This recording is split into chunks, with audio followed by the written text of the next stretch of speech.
তাজউদ্দিন চৌধুরী এবং CSC media 24.com এর নির্বাহী সম্পাদক কাজী আব্দুর রউফ মহোদয়কে।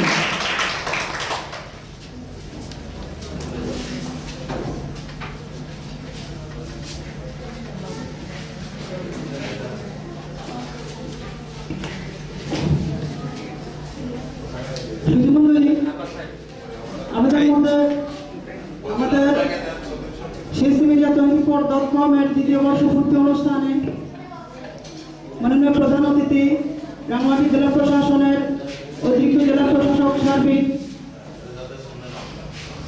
জনাব আবু সাহেব চৌধুরী মহোদয় আমাদের মাঝে উপস্থিত হয়েছেন। আমাদের মাঝে উপস্থিত রয়েছেন রাঙ্গামাটি পরিবার কল্যাণ পরিদর্শিকা প্রশিক্ষণ ইনস্টিটিউটের সম্মানিত অধ্যক্ষ মোহাম্মদ ওবায়দুর রহমান সর্দার, প্রবীণ সাংবাদিক দর্পণ পত্রিকার সম্পাদক এবং সিএসসি মিডিয়া 24.com পত্রিকার প্রধান উপদেষ্টা এ.কে.এম. মকসুদ আহমেদ মহোদয়, রাঙ্গামাটি চারুকলা একাডেমির প্রতিষ্ঠাতা এবং অধ্যক্ষ রতিকান্ত চন্দ্র মহোদয় আজকে এই অনুষ্ঠানে সভাপতিত্ব করছেন। সিএসসি মিডিয়া 24.com এর প্রকাশক ও প্রধান সম্পাদক নির্মল বড়ুয়া মিলন মহোদয়,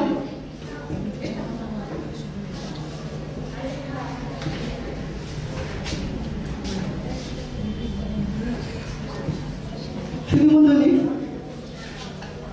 এই পর্যায়ে সিএসসি মিডিয়া 24.com এর দ্বিতীয় বর্ষপূর্তি অনুষ্ঠানে স্বাগত বক্তব্য দেওয়ার জন্য বিনীতভাবে অনুরোধ জানাচ্ছি সিএসসি মিডিয়া 24.com এর নির্বাহী সম্পাদক কাজী আব্দুর রউফ মহোদয়কে।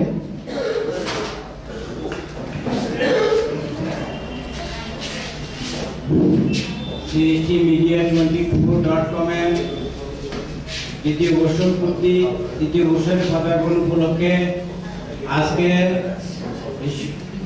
সভার সম্মানিত সভাপতি উপস্থিত সিএসসি মিডিয়া 24.com এর প্রতিনিধিবৃন্দ, উপস্থিত এডিসি জেনারেল মহোদয়, উপস্থিত রাঙ্গামাটি সাংবাদিকের গুরু নামে পরিচিত আমাদের শ্রদ্ধাভাজন জনাব মকসুদ আহমদ মকসুদ ভাই, আজকে এমন দিনে আমরা এই বর্ষপূর্তি করতে যাচ্ছি।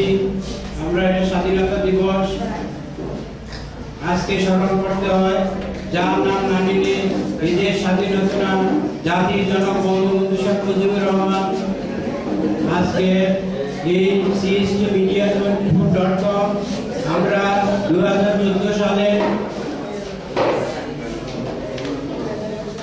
ভোটের সুবিধা থেকে শুরু করে হাঁটিয়াটি পা করে আজকে আমাদের টোটাল প্রতিনিধি প্রায় 40 জনের মতো প্রতিনিধি কাজ করছে এবং আমরা বস্তুনিষ্ঠ সংবাদ লিখছি।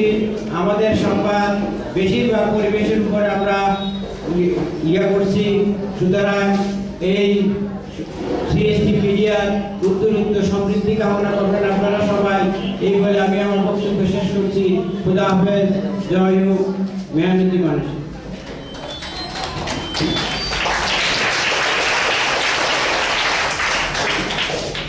ধন্যবাদ সিএসসি মিডিয়া 24.com এর নির্বাহী সম্পাদক কাজী আব্দুর রউফ মহোদয়কে। এ পর্যায়ে বক্তব্য রাখার জন্য অনুরোধ জানাচ্ছি রাঙ্গামাটি চারুকলা একাডেমির সুযোগ্য প্রতিষ্ঠাতা এবং অধ্যক্ষ রতিকান্ত চন্দ্র মহোদয়কে।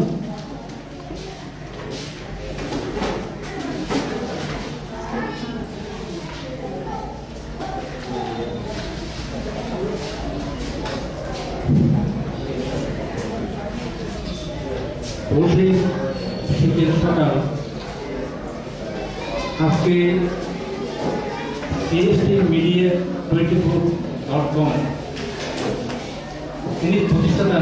আমি প্রথমে তাকে স্মরণ করছি, কারণ উনি এই ধরনের প্রচেষ্টা না করলে হয়তো এতজন গুণী ব্যক্তি এখানে উপস্থিত হবেন না। তো যাই হোক, আমি আজকে প্রথমে সম্মান জানাচ্ছি আজকে অনুষ্ঠানে।